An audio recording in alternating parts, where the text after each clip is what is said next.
This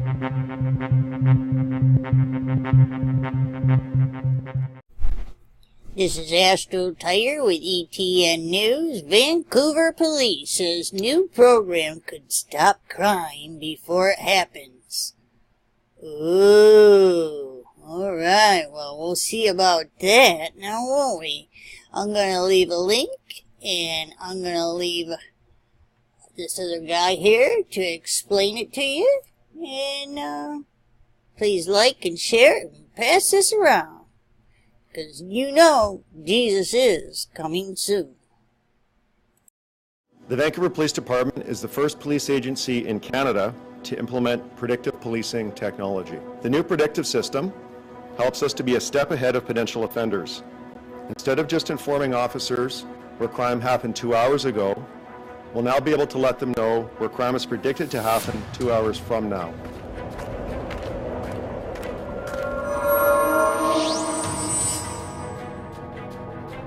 Canadians have just entered a new era of AI policing machines that can predict crimes before they happen, and this is currently in operation. You thought Minority Report was bad.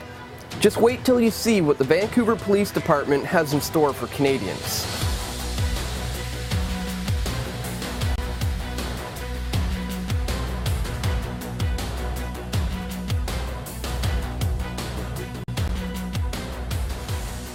Predictive policing through artificial intelligence policing machines, which are designed to capture a criminal before he commits a crime, was once just a science fiction fantasy.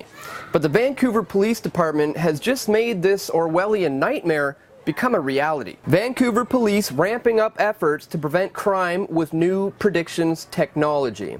The Vancouver Police Department is going to be the first police force in Canada to use this new computerized crime prediction model, which will forecast which property crimes will happen, and it will dispatch officers to those areas in order to deter thieves. The crime prediction model that they've developed here gives the police 2-hour intervals on locations for residential and business areas where break-and-enters are anticipated to happen. But what happens when they go to these areas? Do they just scoop up whoever they think might be there to possibly commit a crime? Yep, that's exactly how it works. When you talk about being able to predict 2 hours ahead, Right. So what do officers actually do? Are you apprehending people, or are you then in the area and that's deterring people from thieves, criminals from breaking in? There's a bit of both. So sometimes we'll have situations where officers are patrolling the area. We will see somebody that's in that area that's a known property crime suspect or chronic offender. We've arrested people on bail conditions, breaching their conditions for possessing tools, being in that area, that kind of thing. So they've arrested people for crimes that they have not committed. They entered into an area where the computer model predicted that crimes were going to happen, and then they preemptively detained someone because they were in possession of B&E tools, which could be anything from a crowbar to Allen keys to a pair of gloves. The bottom line is, these items are not illegal to be in possession of. But as it is now, the Vancouver Police Department can arrest you for simply being in the wrong place at the wrong time, all thanks to this predictive technology. When asked about the obvious Minority Report connections, the VPD lied and contradicted themselves, while at the same time trying to make the claim that there's nothing dark going on here. That Tom Cruise movie from 2002, I think it was, Minority Report, that was completely different because that was targeting people. If you recall in that movie, they were actually saying that you are suspected of committing a murder in 6 hours from now, so we're going to go out and get you to prevent you from committing the crime. So we're not targeting people, we're targeting locations, so there's nothing dark here.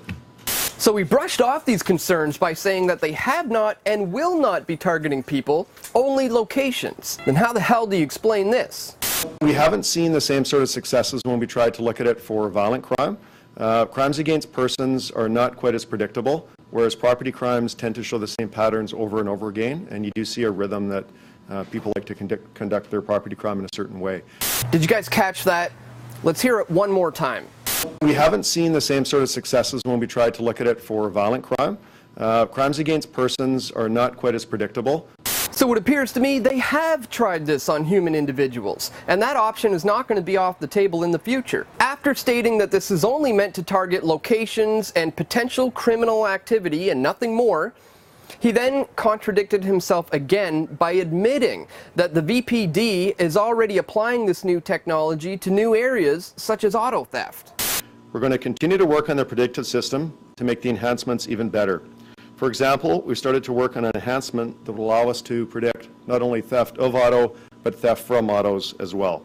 So on the surface, this appears like a good thing that would help officers to know which areas they should be patrolling at any given moment. But just like in the film Minority Report, where those cops were corrupt to the core, the VPD is no exception.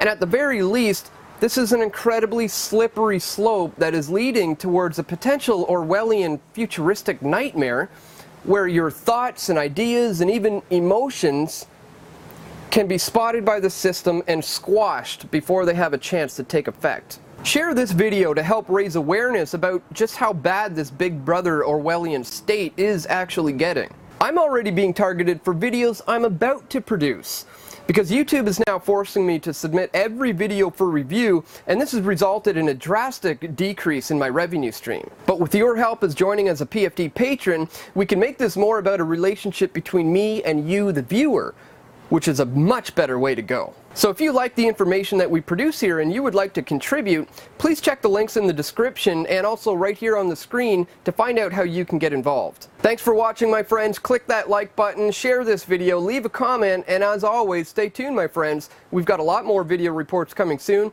This is Dan Dix reporting for Press for Truth.